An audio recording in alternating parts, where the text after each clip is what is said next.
This is the FM Gold channel of All India Radio. In the program News Analysis, we now bring you a discussion on fundamental rights and duties.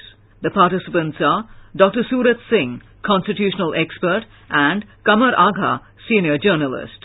Constitution Day or Samvidhan Divas is celebrated on 26 November in India and to honor B.R. Ambedkar, known as architect of Indian Constitution. On this day, in 1949, the Constituent Assembly of India adopted the Constitution of India and it went into effect on 26 January 1950. November 26 was chosen in 2015 by the Prime Minister Narendra Modi as a Constitution Day to spread the importance of the Constitution and spread the thoughts and ideals of Dr. Ambedkar. Professor Surat Singh, what do you think about the significance of this day? Constitution is the fundamental law of the land. So having a day designated for the celebration of the adoption of the Constitution was something which was overdue.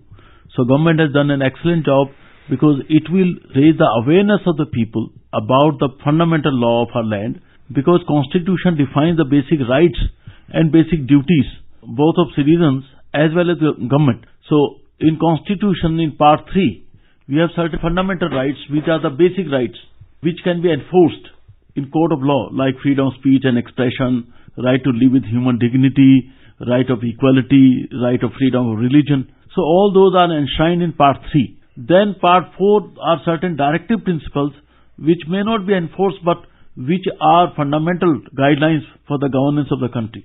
And gradually through interpretation, Supreme Court has included those directive principles also as fundamental right. For example, right to education. It was in directive principle, but now it has become a fundamental right also up to age of 14. Similarly, right to healthy environment. So these have also become rights through interpretation. Now, apart from the rights, Professor Agha, there are certain fundamental duties also. On this day, preamble of the Constitution was read in all schools. Actually, the Government of India, especially the Prime Minister Narendra Modi, wanted promotion of Constitution. Especially the young people should understand about the Constitution and they should know about their rights and duties, both of the Constitution. Therefore, the main focus on this day is on school, colleges, university. Seminars are being organized, quiz competitions, essay competitions, online, offline, different topics of the Constitution are being organized. Lectures are also being organized on this day. So that way, it becomes a very important day for the Constitution, because India is a democracy and in a democratic setup, so the government wants the people should know their rights and duties. And particularly the preamble crystallizes the very ideals for which freedom struggle was really fought. And it has been adopted in the name of we the people of India. So the sovereignty in India lies with the people. Though there are three wings of the government, legislature, executive, judiciary, but people are supreme. And then the ideas which are preamble itself: equality, justice, social, economic, political, opportunity, integrity of the nation, and in fact democratic, secular republic, which are the fundamental nature. In fact, in 1973 Supreme Court, till today, the most important case, Kesavanand Bharati's case, interpreted that there are certain basic features of the Constitution which cannot be taken away even by full Parliament. So those are enshrined in the preamble. So teaching preamble to students both in school and colleges is a part of liberal education. Every educated person must know that what is the basic philosophy behind our governance. So it's a part of good governance also. This is very important. In fact, this day was earlier called as Law Day, used to observe, which now changed into Constitution or Samvidhan Divas. And in 2015, while celebrating the B.R. Ambedkar's 125th anniversary, Prime Minister Narendra Modi announced this year-long celebration on November 26 as the Constitution Day. And on this day, Parliament House was also illuminated. That was very good gesture on part of India. Prime Minister Narendra Modi. And Prime Minister said that Constitution Day to be celebrated to have greater awareness among the youth and thank the man behind the Constitution. He said, whenever we talk about Constitution, we remember Baba Saheb Ambedkar, and our Constitution has very special place in our lives. So these are the good words Prime Minister has expressed for Baba Saheb and as well as the Constitution, and emphasis was laid on the young population of this country. What do you think, Dr. Singh? These are the very ideals which young generation has to follow. See, previous generation fought the struggle for independence. So they were already imbued with all the spirit of freedom, spirit of fighting for rights. New generation, particularly born after 91, when the liberal policies took place. Now, many of them are not aware as much as the previous generation was that what kind of a price for freedom we have to pay. So now, imbuing the same spirit in them and really inspiring them that what are the ideals our government is working for was some objective which needed to be constantly reminded to our young generation. So to that extent, celebrating 26 November as a Constitution Day is something which would be a service to our coming generations. And in hierarchy of law, Constitution comes first, then laws made by Parliament, then laws made by state, then laws by administrative wings of the government, and various rules and regulations. So in hierarchy, Constitution is the basic fundamental norm. In today's world, if we say what is our dharma, what is our fundamental faith, then it's the Constitution. Now when there was this debate going on in JNU, who is patriotic, who is not, then I said a person who has faith in the Indian Constitution and the government created under the Constitution is patriotic, and a person who wants to disintegrate the Constitution or constitutional institution is unpatriotic. So Constitution today defines as to who is really the true patriot and who is not. In America, people when they become citizens, they take a faith of allegiance to the Constitution. The first thing they say is that I'll be loyal and faithful to the Constitution of my country. Same kind of faith we can start in India also, that when somebody becomes full citizen, that his or her allegiance to the Constitution. Indian Constitution is one of the most elaborate and one of the most prepared with great considerations, taken all the good things from different constitutions so as to strengthen the democratic forces. And in the Constitution, fundamental rights and duties become the very important aspect of the Indian Constitution, and they are prescribed as fundamental. Fundamental rights is basically obligation of the state to its citizen and duties of the citizen towards the state. You know, these two demarcation is very important. So what do you think about the fundamental rights? These are the vital elements of the Constitution, and these rights include guarantee to civil rights, civil liberties such as all Indians can lead their life in peace and harmony as a citizen of India. These include individuals' rights such as equality before the law, freedom of speech and expression, religious, cultural freedom, peaceful assembly, freedom to practice religion. You know, these are elaborate 6, you know. I don't think any other constitution of the world has spelled so clearly as the Constitution of India. We call them 6 lamps of light. They are the beacon which Constitution provides against any abuse of power by the government or any government agency.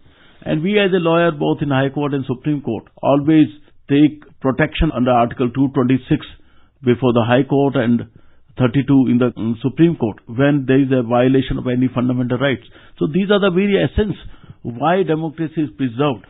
Because it often happens that when a person is in majority, minority rights, minority whether they are religious, they are linguistic, or they are even thought-wise, if they are minority, they are to be protected. Constitution protects that.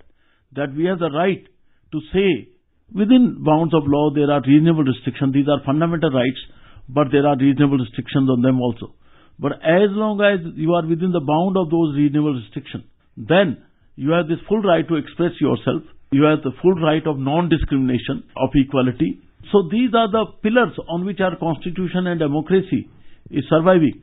And other countries, particularly our neighbors, do not have that kind of strong foundation. That's why the military and other forces take over. In India it can't, because fundamental rights are very much preserved.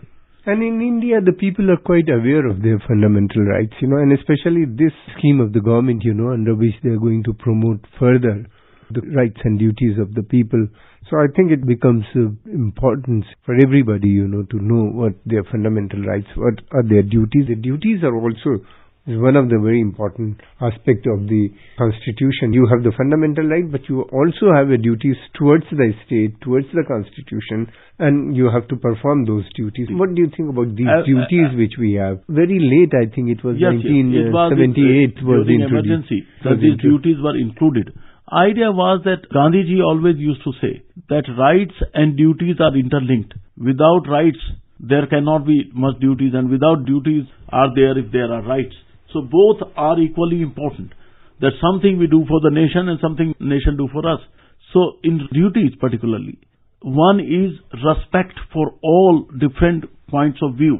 That's very important, right? Then there's a scientific temper which says that we must have an open mind to learn new things. That is also part of the duty. Pursuit of excellence is also one of the duties, that every citizen will make endeavor to achieve higher level of excellence. If you really look at these duties, these are the very fundamental aspects in any civilized society. So in other words, they are making it clear what is expected of a civilized citizen in the name of duties. So one has to abide by the Constitution. This is the basic and most fundamental duty, and they respect its ideal and institutions, the national flag and the national anthem. Absolutely. All these things of our national respect and self-respect, flag, national institutions, we must show respect towards them. That's very much a part of fundamental duty. So one more thing, we have to uphold and protect the sovereignty, unity and integrity of India. In fact, at the moment that's the most relevant. That integrity of the nation, sovereignty of the nation is not to be put to any threat by anybody in the name of either freedom of expression or anything. So to that extent, there are fundamental rights, but there are reasonable restrictions. And overall, as it has been said in the preamble, Professor Aga, you have pointed out, that preamble also says the sovereignty and integrity of India. That is also one of our fundamental duty to see to it. Mr. Singh, what do you think about the Swachh Bharat scheme? Should it be included into the part of the duty of a citizen of India? Absolutely. In fact, it should be included in a duty. It's certainly a fundamental duty. You have brought some very important point here, Professor Aga, that in fundamental duty, as we keep on amending various parts of the Constitution, one amendment which is needed in fundamental duty is the Swachh Bharat. And in fact, also, among other things being equal, promoting Swadeshi, make in India, is also a fundamental duty in a sense. Fundamental duty in the sense that subject to other consideration. But yes, Swachh Bharat is definitely a fundamental duty, and it should be included in that. Along with the other duties, you know. I think this is a very important. What other else important aspect do you think should be included in the duties, or how to promote these?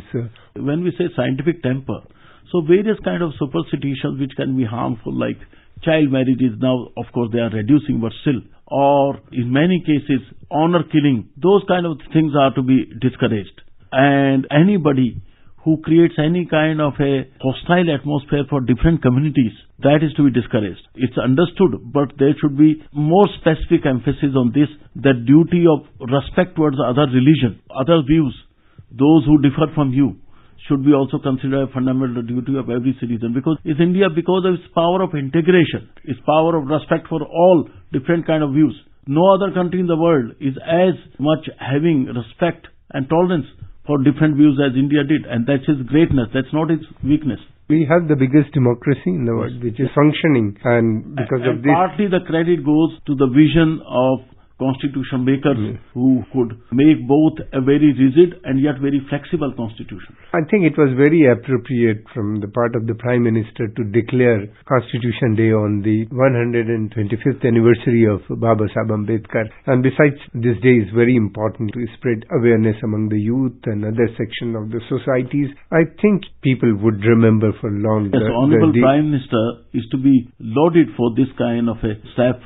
taken, where the Constitution creation is acknowledged and the awareness about it is to be spread among young generations and others. Thank you very much, Dr. Surat Singh. You were listening to a discussion, Fundamental Rights and Duties. The participants were Dr. Surat Singh, constitutional expert, and Kamar Agha, senior journalist. This program was produced and presented by the News Services Division of All India Radio. This program is also available on our website, newsonair.nic.in. You may email your opinion about this program at airnsdtalks@gmail.com.